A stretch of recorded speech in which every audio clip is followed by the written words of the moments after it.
Sorry. আমাকে কিছু বললেন? বললাম সরি, আপনার সাথে ওখানে মিসবিহেভ করাটা একদমই ঠিক হয়নি। ইটস ওকে, আমিও সরি। আমারও আপনার সাথে এভাবে ঝগড়া করা উচিত হয়নি। আপনি কোথায় যাচ্ছেন? বাসায় যাচ্ছি, ধানমন্ডি। চলো আপনাকে নামাই দিই। কেন? আপনি আমাকে নামিয়ে দিবেন কেন? আপনি আসলে এখানে বাস টাস কিছু পাবেন না, মানে পেতে কঠিন হবে, তাই ভাবলাম আপনাকে নামিয়ে দিই। কোনো সমস্যা নেই, আমার গাড়ি আছে। আপনার গাড়ি আছে? রাস্তা দাঁড়িয়ে আছেন না? আসলে আমার গাড়ি না, আমার বয়ফ্রেন্ডের গাড়ি। তো আসছে অন দ্য ওয়ে, তো আমি ওয়েট করছি আর কি, এই কারণে রাস্তায় দাঁড়িয়ে আছে, আর কিছু না। ঠিক আছে, অপেক্ষা করেন। কি আবারও গাড়ি নষ্ট হয়ে গেছিল? না না, কোনো গাড়িটাই নষ্ট হয়নি। আসলে আমার বয়ফ্রেন্ড একটু লেট করেছে, তাই আমার আসতে লেট হয়েছে। তা আপনার বয়ফ্রেন্ড তো খুব কেয়ারিং। কি নাম ওনার? কি করেন উনি? ব্যবসা ব্যবসা করেন, বিজনেসম্যান, বুঝলেন? Group of company. আচ্ছা, আপনার এক্স গার্লফ্রেন্ড কি নাম জানো ওনার? নীলা। কেন? নীলা? নীলা তো আমার এক ফ্রেন্ডেরও নাম। আমার কোনো ছবি আছে, দেখি।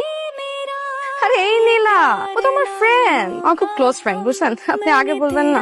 কেউ চেনেন? হ্যাঁ, আমার খুবই ক্লোজ। গত পরশুদিনও দেখা হয়েছে। আগে বলবেন না? হ্যালো। হ্যালো, কেয়া? আমি আবির। হ্যাঁ আবির, বলেন না, এত রাতে ফোন করলেন যে? আপনি কি ঘুমিয়ে পড়েছিলেন? না না, ঘুমাইনি। আসলে এখন আমি আমার বয়ফ্রেন্ডের সাথে কথা বলি তো। আসলে আপনার কাছ থেকে একটা হেল্প দরকার। আপনি বলেছিলেন না নীলাকে চেনেন? নীলা? কোন নীলা? আরে আমার এক্স গার্লফ্রেন্ড। ও হ্যাঁ, চিনি তো, ভালো করে চিনি। কি হেল্প লাগবে বলেন? আসলে ও আমাকে সোশ্যাল মিডিয়া থেকে ব্লক করে দিয়েছে, নাম্বারটাও চেঞ্জ করে ফেলেছে। ওর নাম্বারটা কি আমাকে একটু দিতে পারবেন? খুব জরুরি দরকার। ওর নতুন নাম্বার আমার কাছে নেই। নাই? তাহলে একটু ম্যানেজ করে দেন না, আপনার সাথে তো ওর প্রায়ই দেখা হয়। ঠিক আছে ঠিক আছে, দেখি পারলে ম্যানেজ করে দেবো। ঠিক আছে, থ্যাংক ইউ। নীলার নাম্বার লাগবে। কি ম্যাডাম, আপনাকে না বয়ফ্রেন্ড দিয়েছে? ও একটু দেশের বাইরে গিয়েছে, বিজনেস ট্রিপ আর কি। তো আপনি এখানে কি করেন? আপনার জন্য অপেক্ষা করছিলাম। আমার জন্য অপেক্ষা করছেন মানে? আপনি নীলার নাম্বার আমাকে দিবে বলেছিলেন না, কই নাম্বার দেন। এক্স এর নাম্বার দিয়ে কি করবেন? কথা বলবো, রাগ ভাঙাবো। নীলাকে এখনো অনেক ভালোবাসেন, তাই না? খুব, জানেন এছাড়া আমি রাতে ঘুমাতে পারি না, আমি কিছু খেতে পারি না।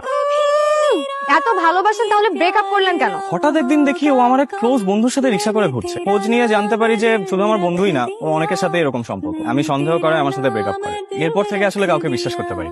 তারপর নীলাকে ভালোবাসেন? ভুল তো মানুষই করে, তাই না? তাই বলে তো সব শেষ না, ভুল শুধরে নেওয়া যায়। বাহ, আপনাকে বাইরে থেকে অনেক রাগী মনে হলেও ভেতরে ভেতরে কিন্তু আপনি মানুষটা খুব ভালো। এবার আপনার গল্প বলেন। আমার আবার কিসের গল্প? আমার কোনো গল্প নেই। তাহলে বয়ফ্রেন্ড নিয়ে বানিয়ে বানিয়ে গল্প কেন বলেন? আমি কোনো বানিয়ে বানিয়ে কথা বলিনি, আমার বয়ফ্রেন্ড আছে। না ম্যাডাম, নেই। আমি আপনাকে বললাম না আমি কাউকে বিশ্বাস করি না, আপনার ব্যাপারে খোঁজ নেওয়া হয়ে গেছে। পরিবারে গার্জিয়ান বলতে মা ছাড়া কেউ নেই, তার উপর একটার পর একটা বিয়ে ভেঙে যাচ্ছে। তার প্রতি সমাজের দৃষ্টিভঙ্গি একটু আলাদাই হয়, সবাই সুযোগ নেওয়ার চেষ্টা করে। আরে আপনি এখানে? আপনাকে নিতে আসছি। কেন? ঘটনা কি? আপনার আমাকে নীলার নাম্বার দেওয়ার কথা ছিল না, দিলেন তো আর না। দিব, কিন্তু আমার একটা শর্ত আছে। আপনি রোজ এভাবে আমাকে নিতে আসবেন এবং দিতে আসবেন। রাজি? ডিল। ডিল। চল। हाँ कमी है तेरी